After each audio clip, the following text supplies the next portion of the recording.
Hello fellow gardeners, welcome back to my channel. My name is Alice and I'm the Red Soul Gardener.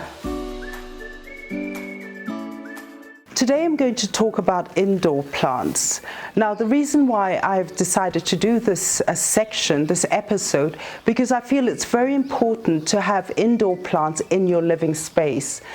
Having indoor plants in your living space gives you a feeling of tranquility and calmness, and also gives you an opportunity to bring in nature and start to nurture it. In the past, I lost a lot of my collection, well, here and there. But later I discovered that when you do have to get an indoor plant, you have to know what you're looking for. You have to understand what sort of light you're getting in your living space.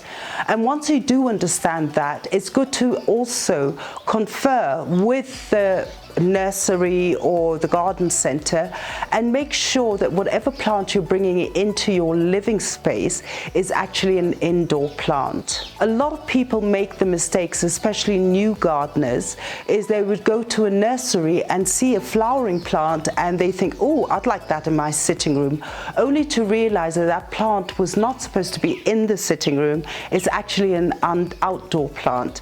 So this is how I'm going to help you today and give you tips as to how to go out and buy indoor plants. One of the tips I'd like to give you is that before you go out and buy your indoor plants, try to understand your living space. For example, my sitting room faces north, so I get my sun coming from the east going to the west. So basically my sitting room is always in a sort of semi-shade, semi-light sort of situation because I don't get direct sun into my sitting room. If I was to buy a plant, I would buy plants that are semi-shade, and I wouldn't invest in so much in my sitting room for succulents because they need direct sunlight. The second tip I'd like to give you before you go and buy a plant is try to understand what sort of plant do you want in terms of height, in terms of fullness, so that when you do bring it in your house, you know exactly the position you're going to put it in. For example, the reason why I bought this plant, I wanted it to fill this space. So that's why I get the height, just to fill that space between the two paintings. Another tip I'd like to give you is also before buying a plant, have a look at your lifestyle. If you're the sort of person who is a tour leader who may be away for 2 weeks, or you may be traveling with your job, it is better to get a more drought resistant indoor plant that will take care of itself while you're away than to buy a plant that needs a lot of watering every week, and so by the time you come back it's actually died. So also consider that point when you're buying a plant. And the last tip I would like to give to you is that once you know what you want, because you will see certain plants here which will do well in apartments or in houses, is take a picture of that plant, and when you do go to a garden center, ask them for that plant. And second thing is that when you do go to these outside nurseries, when you do show the picture, you'll usually find that a lot of the indoor plants will be under the trees or near the river, or basically they're not out in the hot sun. That's where you'll find the succulents. But try to get some advice about it, and also find out what is the type of soil you need for that particular plant. Find out how often you need to water it. Get as much information from the person who's selling it so that you can be empowered when you bring the plant home. Now, one of the plants that I highly recommend for indoors is the Monstera plant.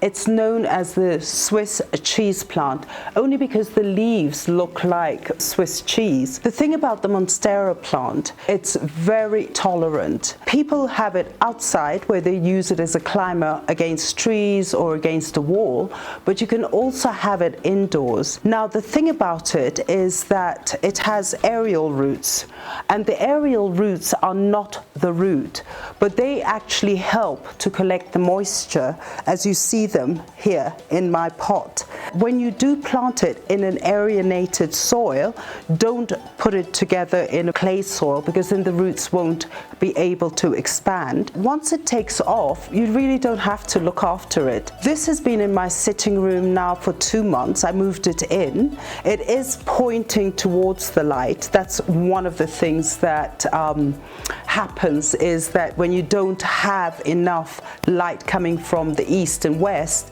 it tends to go north and follows the light outside in the garden. But the thing about it is that it does grow very quickly, and I have a new shoot here.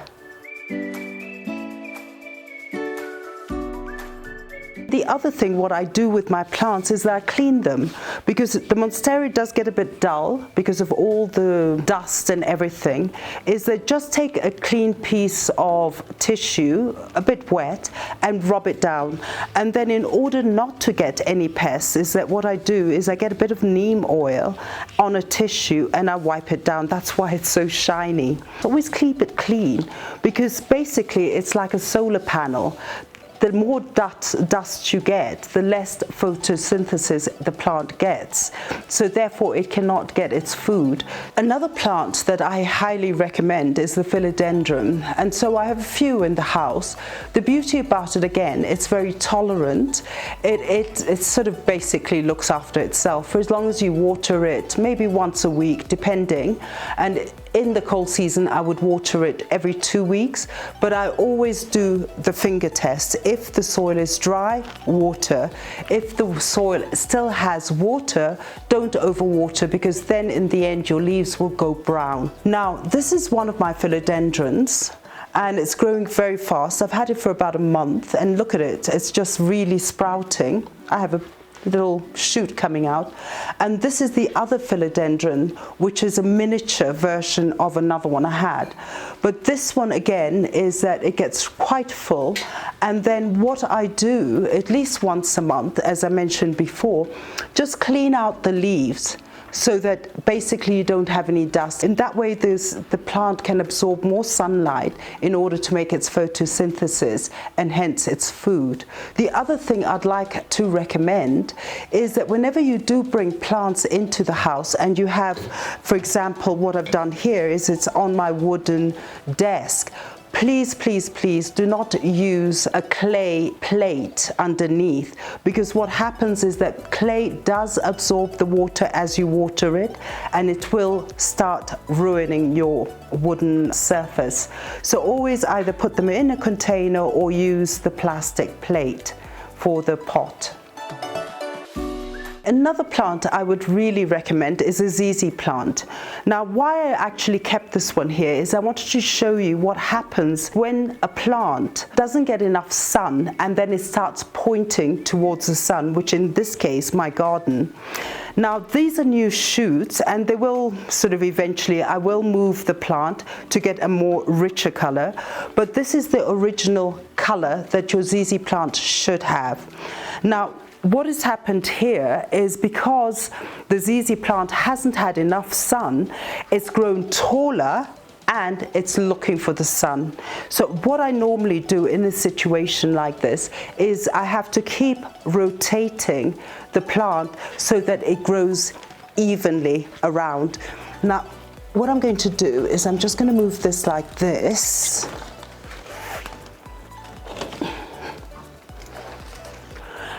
And then I'm going to wait, but I'm actually ready to propagate this plant. That's why I'm not very bothered, because it has got a bit too thick underneath. I mean, I'm getting a lot of new stems, but it will be propagated. So I'm just going to leave it like this for the moment. But again, it's such a great plant to have, and it does actually come out with a lot of shoots. This is a yucca plant.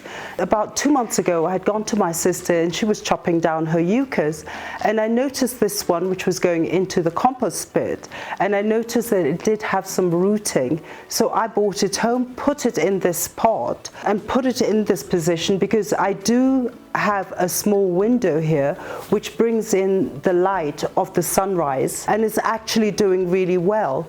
As you see, I've got actually new leaves coming out, and I think it's going to be really well there. But a yucca can also survive outside. Having a yucca inside the house, it won't grow as tall as having it outside.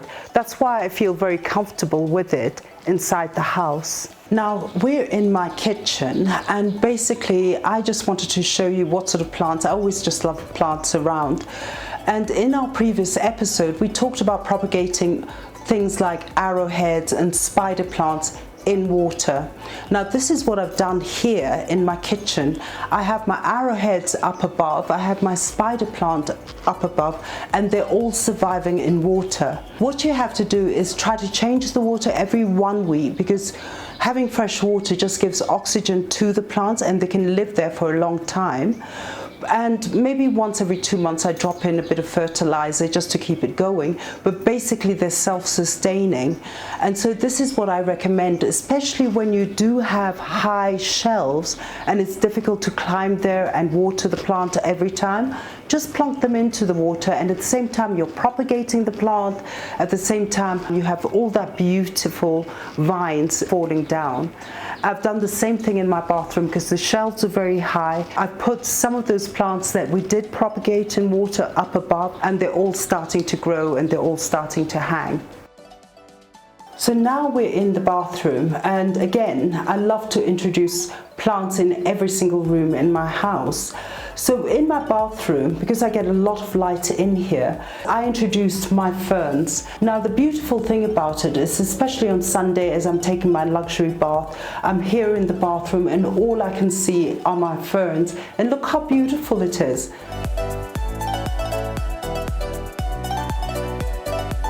I also have my begonias growing in my bathroom. I mean, this one has actually grown quite a lot, and I just really wanted it to hang over. Now this is a new one, but basically they are the same. But what I did is I just stuck the stem in the soil and left it in the bathroom. Within 2-3 weeks the plant has started growing. So I'm just going to leave it here, and soon I'll just have begonias everywhere. Thank you, fellow gardeners, for joining me on this episode. I hope I've given you enough tips, and there will be more tips on my Instagram. Don't forget to like, to share and subscribe to my channel, and also press that notification button so that you would always be updated on our next episodes. I will be putting more tips on Instagram, and the address is there below. And let's start sharing. I may learn something from you, and follow me on the Red Soil Gardener YouTube, Instagram, and also on Facebook. Thank you. Have a lovely day.